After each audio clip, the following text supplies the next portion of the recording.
Hypnosis की technique में they have tried कि एक सब्जेक्ट को हिप्नोटाइज करते हैं, then they give certain commands. When it comes to the female subjects, and you start giving them commands, come here, raise your finger, look at that side, bring that particular object. If you just ask her, please remove your clothes, and she will slap into your face, suddenly the hypnosis goes. Now this is a scientific research which I am quoting.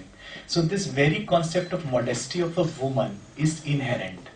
I can see it in my 3-year-old daughter. जब उसका Shem कहना, it has got a different meaning from what my 9-year-old son says. तो मुझे लगता है एक लड़की की अपब्रिंगिंग में मॉडेस्टी उसकी पर्सोना का एक ऐसा पार्ट बन जाती है कि उसके बाद रेप जैसे शब्द का इस्तेमाल करना, which is so biological and legal, कि मुझे लगता है इस शब्द का इस्तेमाल कानून में करना ही एक तरह से it is outrageous. What do we want to prove? We want to prove penetration is not sufficient. Just penetration is sufficient. इतनी क्रूड डेफिनेशन किसी भी अन्य उसकी नहीं होती. मुझे नहीं लगता कि no other offense to human body has been so defined like this.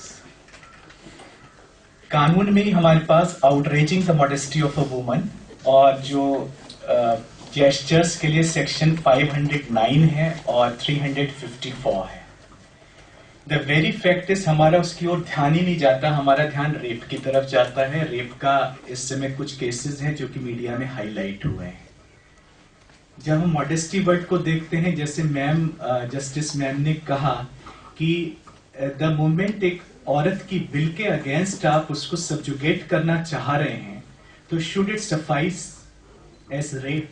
शायद हम अगर उस दिशा में लेजिस्लेशन को ले जाएंगे तो हम उन भद्दे शब्दों को निकाल सकेंगे जो रेप की डेफिनेशन में इनहेरेंट हैं, और तब हम शायद 354, 354, 509 और 375 सीआरपीसी के बीच की कंटिन्यूटी एस्टेब्लिश कर देंगे.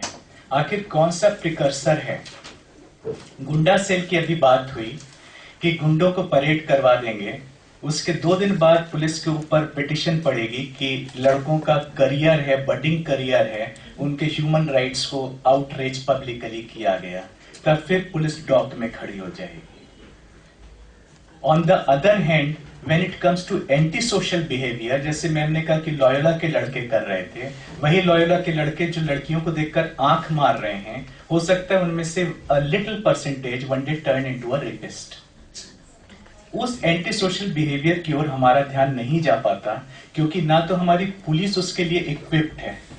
सेक्शन 110 सीआरपीसी की ओर मैं इस अगस्त गैदरिंग का ध्यान आकर्षित करना चाहता हूं. ये हैबिचुअल ऑफेंडर्स के लिए है. उसमें तरह तरह के क्राइम्स को डिफाइन किया गया है, जैसे फोर्जरी, फ्रॉड, अभ्यासिक चोरी, डकैती, लूट. इज्जत लूटने वाले को उसमें इंक्लूड नहीं किया गया है. The very fact is, a person who has raped once is prone to rape again and again. हम लोगों ने जासूसी कहानियों में, रियल स्टोरीज में सीरियल रेपिस्ट का नाम सुना है. It is a lust crime. This crime emanates from the mind. If it emanates from the mind, तो पर्सन का माइंड आपके 5 साल की सजा, 7 साल की सजा या 10 साल की सजा, it's not going to change his mind. You never know that the person is bailed out, maybe due to a lacuna in the investigation, and he is scot free. विदेशों में, ब्रिटेन में विशेषकर, क्योंकि since I have worked with those people in an exposure and exchange program, वहाँ anti social behaviour में they keep a track on the rapist. उसकी वो sensitivity को साल दर साल मॉनिटर करेंगे. He is A category, most dangerous. Even the DM can order, I mean the counterpart in the Britain, whosoever is, civil authorities can ask him to leave the premises, a particular colony, mohalla, and to shift elsewhere. वहां की भी police को खबर कर दिया जाएगा कि ये आदमी आपके यहाँ आ रहा है, यहाँ की लड़कियों के लिए खतरा है. He will be kept under surveillance. Do we have any such surveillance mechanism? I am sorry to say we have none in place.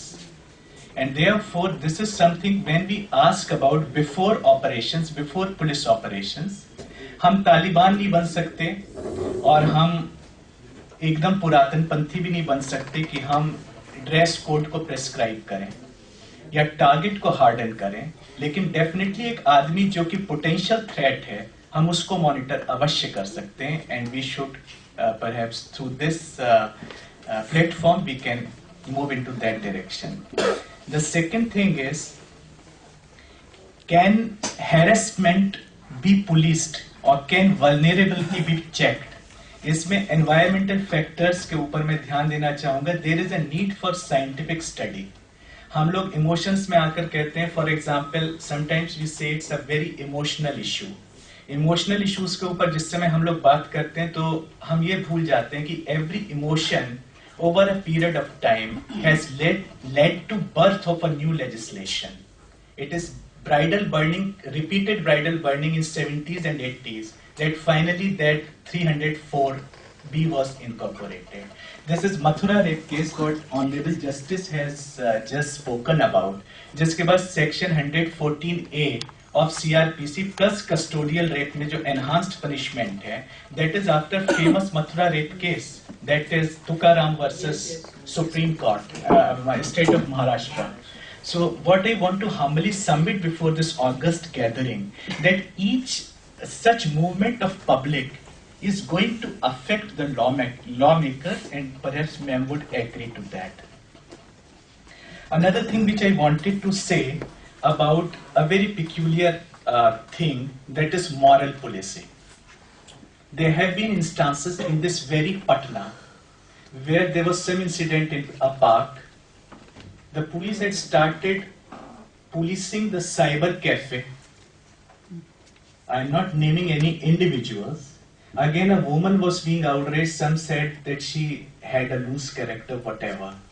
But if we start doing that, there is one aspect, environmental factors, what is happening in the cyber cafe, what can lead to a girl who's a student to be filmed as a part of a blue film. She made herself prone or not. Now within, हम लोग emotional होकर कह सकते हैं कि नहीं, लड़की को पूरी स्वतंत्रता है, पर उस स्वतंत्रता को हम किस सीमा तक अभिव्यक्ति देना चाहेंगे, इसके लिए चाहे हम घर का संस्कार करें कि हम सोशल सैंक्शन करें, we have to think on that also. Now with this I end before operations. I am coming now on after operations. If a rape has taken place, the first thing I want to say, it is the female who's a victim. Obviously when it comes to sexual crimes, which is a new incorporation, I think in again in 1983, yeah, they first time used the term. Otherwise it was very much part of an assault. Assault is defined as any preparation or even gesture to intimidate somebody. But when it came to this particular definition, sexual offense, it included 377, that is sodomy as well. And sodomy is not specific to males. Sodomy is equally applicable to a female. Anyway, when we come to rape, as I have told you, I have my serious reservations, because in my entire career as a medical officer, again as a police officer, I have nowhere come to a conclusive report where the doctor has said that rape has taken place. No, but he's not supposed to say it, you know. So ma'am, that's why my humble submission is, when he can never say that, then why should we use this terminology at all? We should use whether sexual intercourse was attempted upon the victim or not, against her will, whatever we may term it as. Against her will, we can say if there are scratch marks. I tell you, I was just in my first posting, I was a young boy posted in Aurangabad, and it was a Naxal affected belt. I received a wireless call at around 3 o'clock that a girl has been kidnapped. So for us in a Naxal belt, kidnapping of a girl in the dead hour of night did not mean anything, because we had to first see our safety against the landmines, then to thinking of a girl being kidnapped. But somehow or other, with my moral will, I went there, and then I found the girl's father had been murdered, and the girl was not traceable. Finally, when she came, she had a torn kurta without a salwar, And when she came, she was totally blank, and people in the village were feeding her with information that these persons are behind the sexual assault. Now that little girl, whose name I remember, something very fresh in my mind. She was just 16-year-old. I asked her what had happened. She was blank. She had been repeated 8 times in last 4 hours. When she tried to sit, I could just see, because she was wearing nothing and it was a medical doctor's eyes, that I could see that it was something most ghastly I could have ever been witness to. Just I will end there. Then I could not do anything. Being a police officer, I can't even examine a woman. Being a doctor, I could see what had happened to her. I wrote that these are the things which I can see on her body. Naturally, I could not comment on the private parts, despite the fact I had seen that. She had 2 bite marks, what they call as love bites over her cheek. Both the cheeks she had love bite, and she had a fracture of her nose. Why it occurred, the assailants had climbed on the top of the roof, and in the process she had fallen down and hit herself against that stone, something for keeping the fodder of the cattle. I noticed this thing and I put down in my this thing. I brought a dog. The dog smelled the lungi of the rapist, and finally he was a person who unfortunately belonged to my social caste and was the son of the leader Mukhia of that particular area. And the girl we sent for medical examination, and at the same time 164. I did not allow her to be tutored.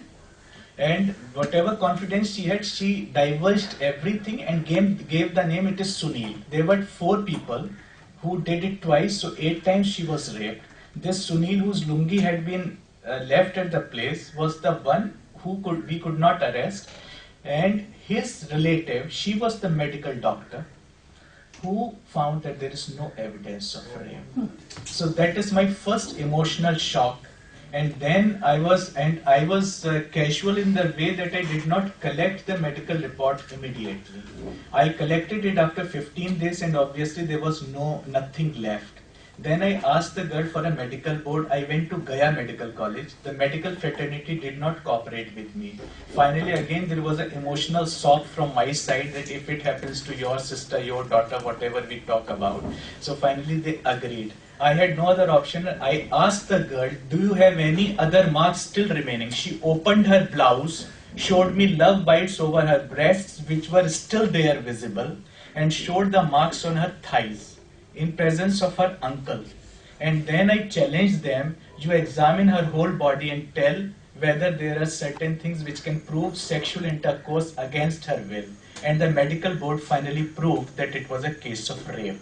This is my first emotional thing, which is on record. I have carried all the things with me, and I have learned that it secured conviction. Another case which it is going to be, sub judice, so I will not discuss where it has happened.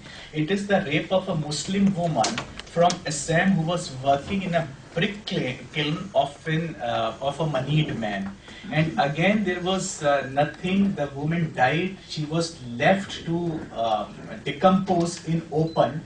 And deliberately, the police officer did not send her for an autopsy, because after 24 hours, the semen would be washed out automatically. It will liquefy, it will come out of the genital tract, and you will not be able to put any DNA test on that.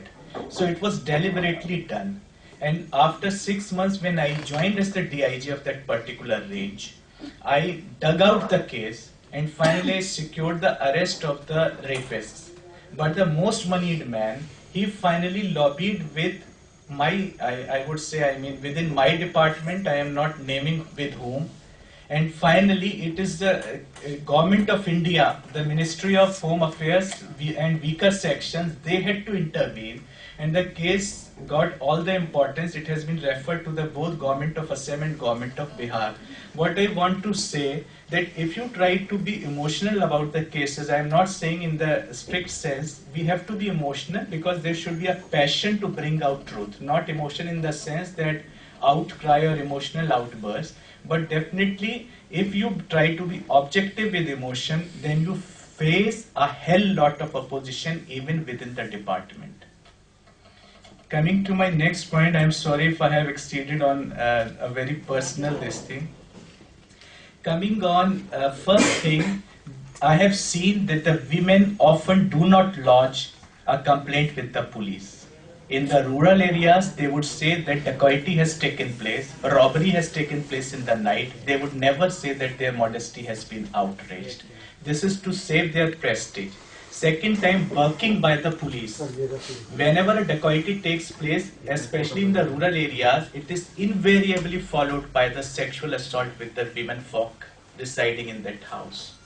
But just to bring, the daroga would convert into a case of burglary, minimize it, burk it, and he would totally remove the component of rape. So this happens with us. The third thing is a woman who is illiterate and a victim of the sexual crime. Under 154 CRPC, we have to give her free, that complaint FIR, whatever we have registered, we have to give her free. This is more often followed in breach than in practice. Again, the press leak.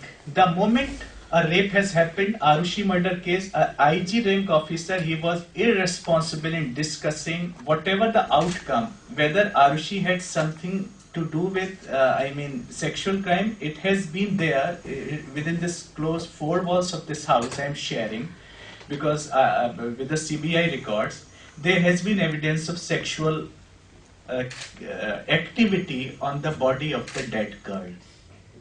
But how it was fished about is something very serious. So whether, whatever be the outcome of the trial now, but what I want to say, the IG rank officer immediately briefed the media, and the girl had been killed.